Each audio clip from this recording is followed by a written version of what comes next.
Hello friends, welcome to your streams choice.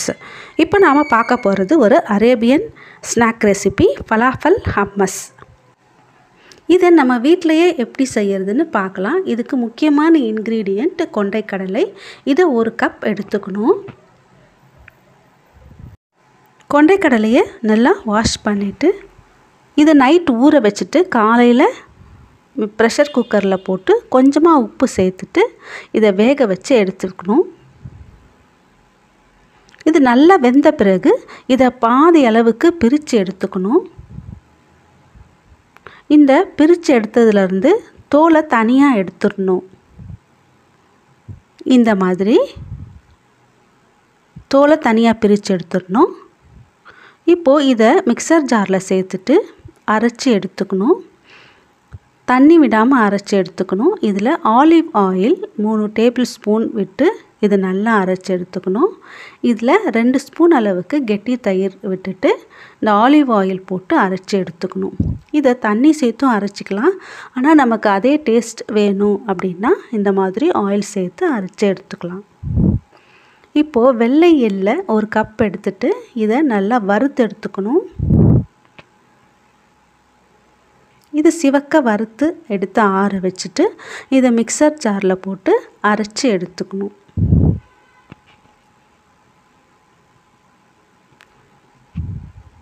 இப்போது இதில் 2 spoon அளவுக்கு ஆலிவ் ஆயில் சேர்த்துக்கணும். இதை அரைச்சி எடுத்த பிறகு இதில் 7 பல் பூண்டு சேர்த்துட்டு 1/4 கப் அளவுக்கு லெமன் ஜூஸ் சேர்த்துட்டு கொஞ்சமாக உப்பு சேர்த்து இதை நல்லா அரைச்சி எடுத்துக்கணும். தேவைப்பட்டால் இதில் கொஞ்சம் தண்ணி சேர்த்து அரைச்சிக்கலாம். இந்த மாதிரி க்ரீமி கன்சிஸ்டன்சியாக நமக்கு கிடச்சிரும். இது பேர் தஹினி சாஸ். மீதி இருக்கிற கொண்டைக்கடலையை மிக்சர் ஜாரில் போட்டுக்கணும். இதில் 1 ஸ்பூன் அளவுக்கு மிளகாய்த்தூள், 1 ஸ்பூன் தனியாத்தூள், 1 ஸ்பூன் ஜீரகத்தூள், உப்பு தேவைக்கேற்ப, கொத்தமல்லி 1 கைப்பிடி அளவுக்கு எடுத்து இதில் போட்டுட்டு தண்ணி விடாமல் அரைச்சி எடுத்துக்கணும். இதை ஒரு பவுலில் போட்டுட்டு இதில் 1 ஸ்பூன் அளவுக்கு கார்ன்ஃப்ளோர் போட்டு இதை நல்லா கலந்து எடுத்துக்கணும். கலந்து எடுத்துட்டு இந்த மாதிரி நம்ம ஷேப்பில் பண்ணி எடுத்துக்கணும். இப்போது இதை சூடான எண்ணெயில் போட்டு நல்லா ஃப்ரை பண்ணி எடுத்துக்கணும். இந்த ஷேப் நம்ம விருப்பப்படி போட்டுக்கலாம். ரவுண்டாகவும் அப்படி இல்லைன்னா தட்டையாகவும் போட்டுக்கலாம். இப்போ இது நல்லா ஃப்ரை ஆயிடுச்சு. இதை தனியாக எடுத்து வச்சுக்கலாம். இப்போது இதுக்கான சாஸ் ரெடி பண்ணிக்கலாம்.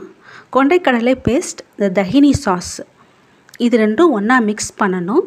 இந்த தஹினி சாஸ்லேருந்து 6 ஸ்பூன் இந்த கொண்டைக்கடலை பேஸ்ட்டில் சேர்த்து நல்லா கலந்து விட்டுக்கணும். தேவைப்பட்டால் இதில் நமக்கு கொஞ்சம் மிளகுத்தூள் சேர்த்துக்கலாம்.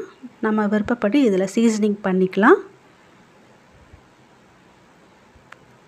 இப்போ இதை நல்லா கலந்து விட்டுக்கணும். நமக்கு ஒரு நல்ல ஒரு க்ரீமியான கன்சிஸ்டன்சி கிடச்சிரும். புதுசாக ஸ்நாக் ட்ரை பண்ணணுன்னு நினைக்கிறவங்க இந்த ஃபலாஃபல் ஹம்மஸ் ஸ்நாக்கை ட்ரை பண்ணலாம். இந்த ரெசிபி வீடியோ உங்களுக்கு பிடிச்சிருந்ததுன்னா மறக்காமல் இந்த சேனலை சப்ஸ்கிரைப் பண்ணுங்கள். தேங்க்யூ.